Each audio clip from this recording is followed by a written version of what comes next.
Welcome to week 4 of Built with Purpose. This week's focus message is going to be on the parable of the seeds, also known as the parable of the sower. So this parable can be found in Matthew, Luke, and Mark. But today we're going to read from Matthew, as it is the more in-depth version of the parable. So I'm going to pull up my Bible app, and we're going to start at chapter 13, verse 3. And he told them many things in parables, saying, A sower went out to sow. And as he sowed, some seeds fell along the path, and the birds came and devoured them. Other seeds fell on rocky ground, where they did not have much soil.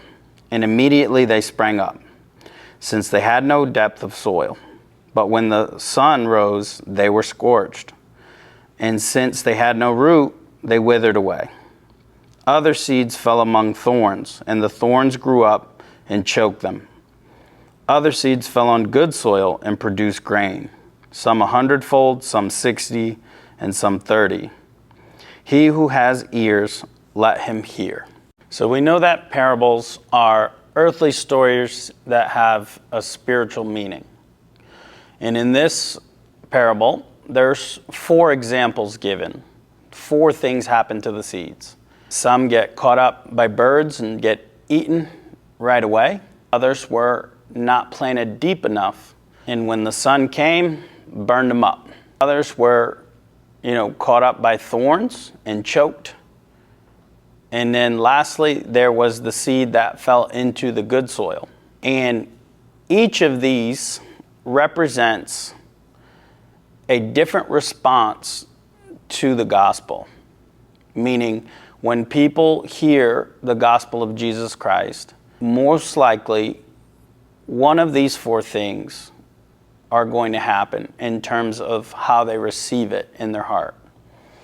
So some people, right away, Satan will give them up to deception, and they won't be able to receive the gospel.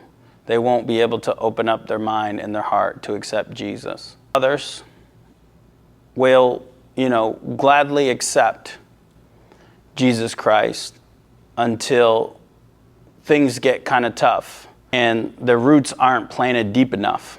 So they don't have strong faith. Others will get choked up by the cares of the world. And then lastly, some people will receive the word and be that good soil. And we will know that they're the good soil because of the fruit that they produce, the crop that they produce. Some 100-fold, some 60, some 30. But that seed was planted in the good soil, and the word was received, and they took action, and their faith was strong. So on the other side of this, besides people's response to receiving the word of God and receiving Jesus Christ, we can use these 4 examples almost to describe our spiritual life, right? The first seed that got ate by the bird, there is no spiritual life. Spiritually dead or completely distracted. The second seed, that wasn't planted deep enough. This person's not acting on their faith. Maybe they're just showing up, going through the motions because of the benefits of what it means to walk with God or receive Jesus. Right? They want the salvation, they want the good stuff, they want prosperity, but they're not really putting the work in. The seed that got choked up by the thorns is like someone who is going to church and seeking God and trying to grow close, but allowing the cares of the world and allowing all the distractions of the world to really get them choked up, to take them away from faith or take their eyes off of Jesus. Oftentimes, we are like this when we're completely stressed out or, as they say, shit hits the fan. And it's easy to get caught up on everything that's going wrong and lose your focus on God. And then the good soil is the person who grows closer to Christ via discipline, like the habits we're trying to build with this program.